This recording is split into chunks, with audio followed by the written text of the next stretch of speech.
Hi, educators. Have you ever wondered what makes a learning program effective in early childhood education and care? One of the most common questions I get from my early childhood education and care students and fellow educators is about the difference between two important but often misunderstood processes, reflection and evaluation. While they may sound similar, both play a distinct role in early years learning and EYLF planning cycle. Understanding the difference between them can transform how you approach your work. So let's dive into this concept and explore how each contributes to early childhood education practice. In the context of the EYLF 2.0, reflection and evaluation are distinct yet interconnected processes. Both are essential for high-quality program because they are serving the purpose of improving our practice. Now, let's start with the reflection first. In early childhood education and care, reflection or critical reflection involves educators critically thinking about practices, decisions, and interactions with children and families. It's a continuous process where educators are questioning their beliefs and values, teaching practices. As Karen Cairns put it, reflection is all about understanding the how and why what's happening in your learning environment, in your classroom. The questions that are very common for reflection is what were children's responses to the learning experiences that I set up? Do I include all children? What was my role during this learning experience and how did I impact children's learning? What assumptions did I make about children, their learning and play? These are just some examples of critical reflection questions. You can find more in the EYLF. Reflection is an ongoing process that is also related to a growth mindset.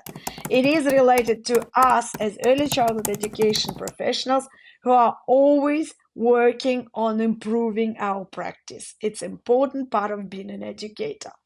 Now let's talk about evaluation. Unlike reflection, evaluation is a more structured process. It involves assessing effectiveness of overall program and specific learning experiences against set goals and objectives. According to Arthur and others, evaluation is measuring outcomes. It's asking, did children achieve the intended learning goals and outcomes? Did I achieve the goals that I set up during beginning of this planning cycle? Some questions that can help you with evaluation. Did the children achieve the intended learning outcomes that I set up? Were the goals set up at the beginning of my planning cycle are met? What evidence do I have of children's learning and development? How can my program be adjusted to better meet children outcome? Evaluation typically occurs at the end of planning cycle and after specific learning experiences that are implemented. It's a systematic process of reviewing effectiveness of your teaching and your program and the goals that you set up. An example of practical reflection, critical reflection in practice could be when you analyze the children's learning through the lens of theory. You also can analyze your teaching and your beliefs and values through the lens of, let's say, anti-biased approach. If you, like me, are a big fan of critical theories, you can actually involve analysis of privileges, stories, stereotypes to ensure that you are promoting diversity. You also can consider ways that power relationships can oppress children or families in your care. And I'm quoting Programming and Planning book. If we also cut the discussion to three important things about critical reflection, you need to ask these important questions. According to Arthur and others, reflection involves educators and partners, meaning families, community members, children, thinking about aspects of philosophy, theory, research, and practice to establish new understandings and ways to strengthen practices, participating of children, focusing on equity and fairness. So reflecting is thinking about And if you think about three key words that you can use is what happened, why, and what next. Another example of evaluation.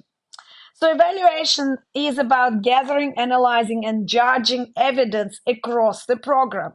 Educators reflect and make decisions about theory, research, philosophy, practice, and future action through this process of evaluation.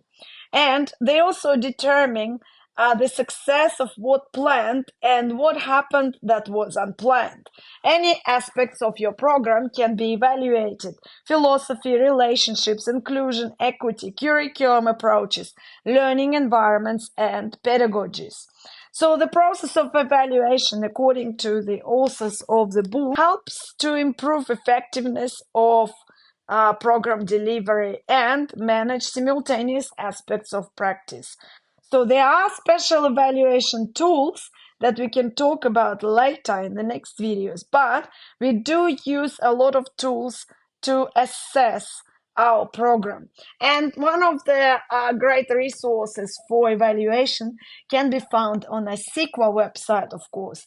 Evaluation and reflection are confused for a reason. If you look at the EYLF planning cycle, there are few stages of planning. Yes, so that's part of the planning cycle. And evaluation reflection is added into one block.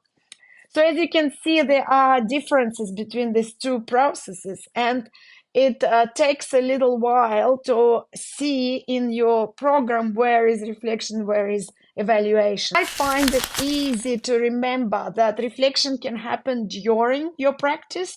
For example, if I'm teaching a class and I'm noticing that some children or adults are not involved, I may write in my diary that they are not involved. So I will use my diary and my pen and paper as tools of thinking. I also can stand in there and reflect on my feet, so which is called reflection in action. I might think, all right, so this student seems to be disengaged. How can I bring them back? And this is one of the differences, right? So also a reflection encourages you to go a little bit deeper, but you can reflect in many, many ways. While evaluation, as you probably noticed, is more structured process, and it is happening always after, almost at the end of the planning cycle or the program cycle. So for example, I used to do evaluation of my term. Yes, so when I was teaching a project, I would also finish with evaluation of this project. So what are the key differences between reflection and evaluation? Reflection is about understanding and improving the process. It's introspective and focusing on how and why. Evaluation, on the other hand, is more objective and outcomes or goal-based. It's about answering the question, what was achieved? And again, reflection, continuous, introspective, process-focused. Evaluation, structured, objective, goal-oriented, or outcome-focused. Using both reflection and evaluation as part of your planning cycle will help you to create dynamic and responsive curriculum. Reflection helps to adapt and respond to real-time children's needs, and evaluation looks at long-term program and program effectiveness. You can choose the focus for evaluation. For example, you might consider whether you achieved the goals or outcomes that are related to inclusion. You also can use reflection during the process to consider who is included, who is disincluded, who is advantaged, and who is disadvantaged.